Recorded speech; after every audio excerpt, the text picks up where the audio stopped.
이러한 인생관이 일을 할 때도 효과가 있을까? 정말 그럴까? 수도 없이 많은 예를 나열할 수 있었다.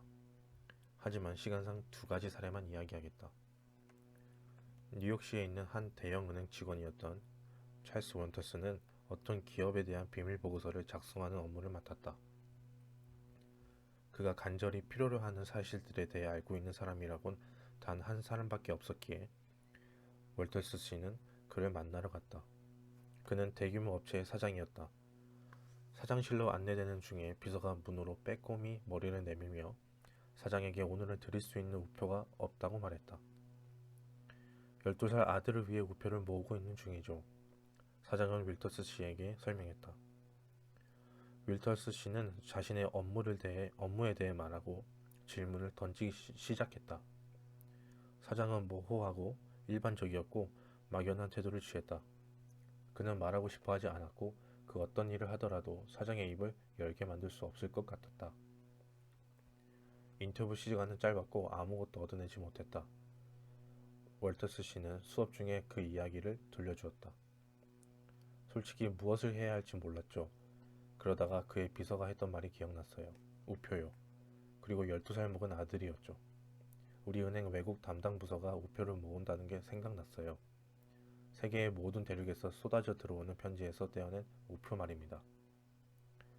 다음날 아침 저는 전화를 해서 아이를 위한 우표가 있다는 이야기를 전했습니다. 열렬한 환영을 받았냐고요? 물론입니다. 국회의원에 출마했다고 해도 그렇게 열렬히 내 손을 쥐고 흔들지는 않았을 거예요. 그의 얼굴은 미소와 호의로 빛나고 있었어요. 아들이 이걸 좋아하겠군요. 우표들을 애지중지 쓰다듬으며 그는 말했죠. 이걸 봐요. 정말 보물이에요. 우리는 우표 이야기를 하고 아이 사진을 보며 30분을 보냈어요. 그리고 그는 30분 이상을 더 내어 제가 원하는 모든 정보를 주었죠. 부탁하지도 않았는데 말입니다. 그는 자신이 알고 있는 모든 것을 이야기하곤 부하 직원들을 불러 질문을 했어요. 그리고는 사업상 친분이 있는 사람들에게까지 전화를 걸었죠. 제게 모든 사실, 수치, 보고서, 편지를 감당할 수 없을 정도로 안겨줬습니다. 신문 기자식으로 말하면 한 건 제대로 건졌죠. 또 다른 예를 들어보자. 필라델피아의 네플 주니어는 몇 년에 걸쳐 대규모 체인점 회사에 석탄을 납품하려 노력했다. 하지만 그 체인점 회사는 계속해서 다른 딜러로부터 연료를 구매하면서 네플의 사무실 바로 옆으로 석탄을 실어 날랐다. 어느 날 밤 네플은 수업 중에 체인점에 대한 뜨거운 분노를 쏟아내며 국가의 수치라고까지 말했다. 그럼에도 여전히 그는 체인점에 석탄을 팔 궁리를 멈추지 않았다. 나는 다른 전략을 시도해보라고 제안했다. 간단히 말하자면 다음과 같다. 우리는 수업 중 체인점의 확산은 나라에 이익을 주기보다는 해를 끼친다에 대한 학생들 간의 토론을 하기로 했다. 내 제안에 따라 네플은 부정적인 편에 들었다. 다시 말해 그는 체인점을 옹호하기로 했다. 그는 주저하지 않고 자신이 경멸에 맞지 않던 체인점 회사의 경영진을 찾아가 말했다. 저는 오늘 석탄을 팔러 온 게 아닙니다. 당신에게 부탁 하나를 드리러 왔습니다. 그는 토론에 대해 이야기하곤 말했다. 제가 여기에 도움을 받으려고 온 이유는 당신이야말로 제가 원하는 사실을 알려줄 수 있는 가장 유능한 사람이기 때문입니다. 저는 이 논쟁을 이기고 싶습니다. 어떤 도움이라도 주실 수 있으면 정말 감사하겠습니다. 다음 이야기는 네플의 말을 그대로 옮겨보겠다. 저는 정확히 1분만 시간을 내달라고 했어요. 그 사람이 저를 만나주겠다고 했던 건 그 조건 덕분이기도 했죠. 제가 사정을 말하고 난 다음 그 사람은 저를 의자에 앉으라고 손짓했어요. 그리고는 정확히 1시간하고도 47분을 이야기하더군요. 그분은 체인점에 대한 책을 썼던 중역도 부르더라고요. 그분은 전국 체인점 연합에 편지를 써서 우리 토론 주제에 관한 문서를 구해주기도 했어요. 그분은 체인점이 인류에게 진정 중요한 서비스를 제공하고 있다고 믿고 있었어요. 많은 지역 사회를 위해 자신이 중요한 일을 하고 있다는 자부심이 가득했죠. 말을 하며 그의 눈은 정말 반짝였어요. 그리고 그분이 제가 꿈꿔보지도 못한 것들에 눈을 뜨도록 해주었다는 말씀을 드려야 할 것 같습니다.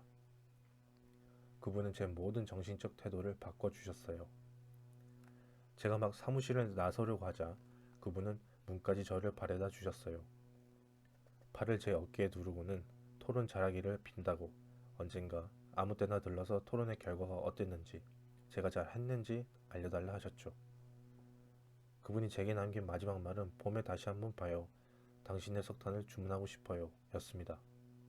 기적과 같은 일이었죠. 제가 부탁하지도 않았는데 그분이 제게 석탄을 사겠다고 제안을 하신 겁니다.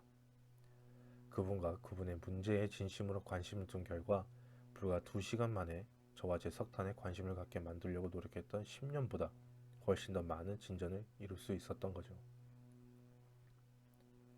네플씨, 당신은 새로운 진리를 발견한 게 아닙니다. 이미 오래전 예수님이 태어나시기 무려 100년 전에 로마의 유명한 시인이었던 푸블릴리우스가 말했지요.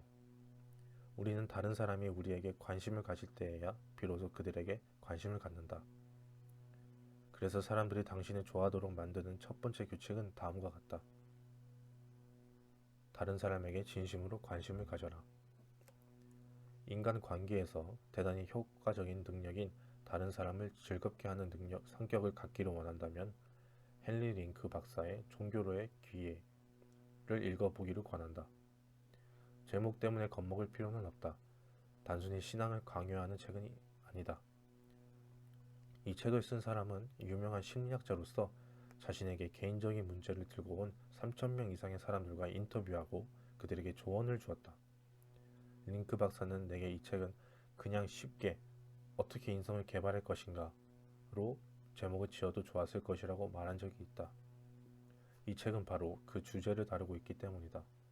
흥미롭고 얻을 것이 많을 것이다.